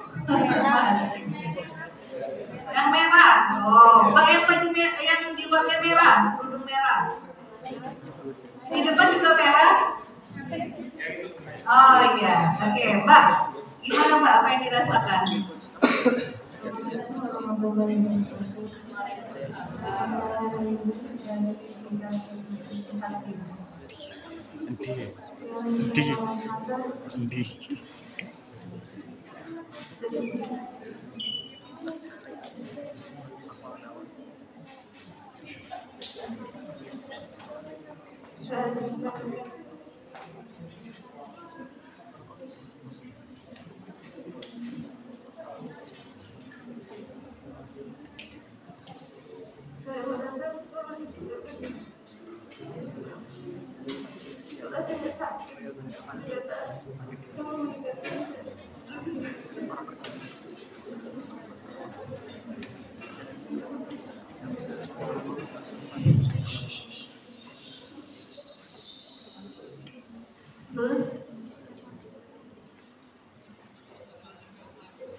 Lebih bersyukur karena karena dikasih kesempatan kedua ya. Oke. Mbak pilih satu temannya.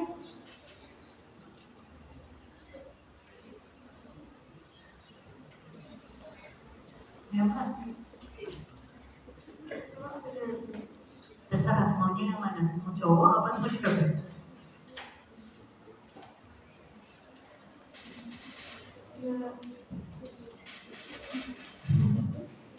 Banyak bahkan yang beli coklat. Oke.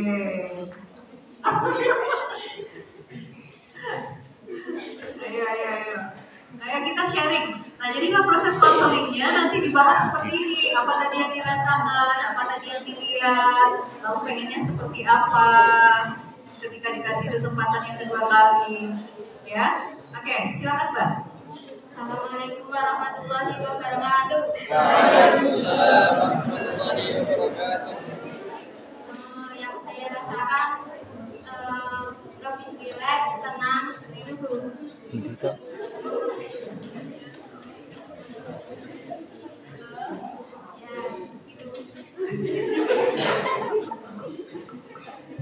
Oke, lebih rileks, lebih tenang gitu ya. Oke, iya. Oke, yang baju kuning. Laki-laki yang ada di antara sekian banyak perempuan.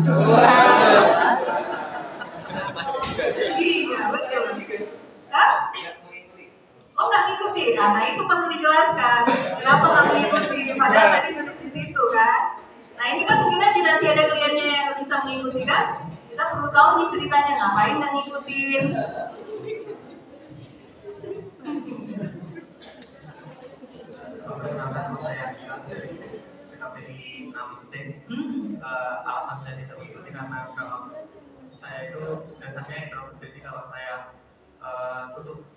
mata di banyak orang, di sekitar banyak orang itu kayak merasa was-was gitu, jadi nggak bisa mengikuti gitu. Oh gitu. Pernah punya pengalaman romantis ya? Enggak, emang biasanya itu baru mau mulai belajar public speaking. Oh iya. Jadi tadi apa yang dilakukan? Bahas yang lain itu bahas itu panitia kurban. Oh, panitia kurban yang itu.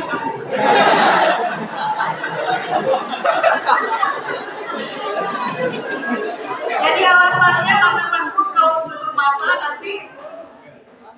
Emang biasanya itu nggak bisa tutup mata di sekitar banyak orang kayak was-was gitu.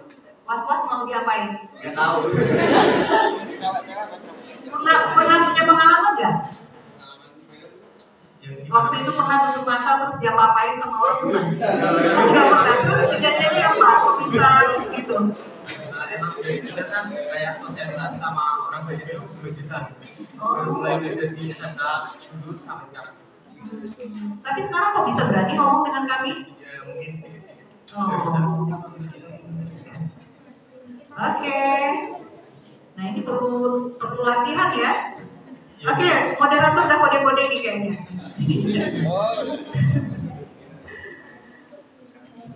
Baik, jadi itu ya jawabannya gimana relaksasinya. Sederhana, tarik nafas. Kalau relaksasi penuh bisa dengan cara melakukan penenangan sambil tiduran ya. Yang kita lakukan tadi itu adalah pernapasan, melalui pernapasan. Itu namanya relaksasi sederhana. Oke, saya kira begitu. Kita kembalikan ke moderator. Oke, tepuk tangan kembali untuk Tuhan. Sampaikan oleh beliau bahwa kita tadi diarahkan untuk menuju jalan spiritual kita dalam berkonseling secara religius. Dan mungkin sedikit yang akan saya sampaikan mengenai dari materi yang disampaikan pada siang hari ini. Religius dalam agama adalah faktor dalam perlindungan resiko. Dan salah satu respon terhadap kebutuhan untuk mengatasi kegagalan yang timbul dari ketidakmampuan manusia untuk memahami peristiwa yang nyata.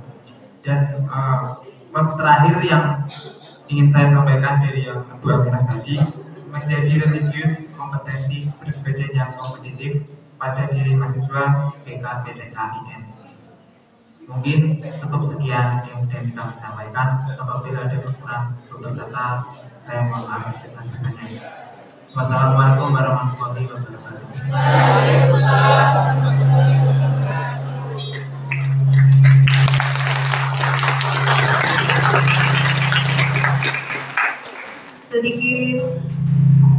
Sedikit statement lah ya.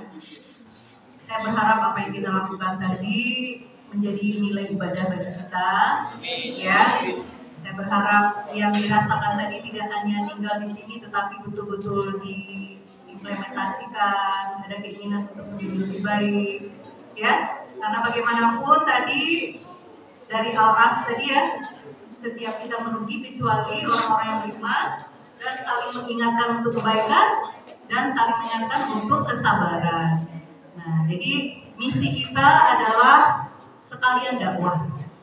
Jadi kita mengingatkan untuk kita sendiri dan orang lain menjadi lebih baik, merubah diri, memperbaiki perilaku ya. Mudah-mudahan ini menjadi amal ibadah dan dihitung sebagai pahala di sisi Allah Subhanahu wa taala. Ya. Jadi kalau Anda semua nanti ingin mempelajari lebih lanjut, silakan, dan banyak sekali sebenarnya terapi-terapi zikir, syahadat, kemudian salawat yang dibuat sebagai teknik dalam konseling yang bisa dieksplor lagi ya. Ini hanya bagian kecil yang kita praktekkan.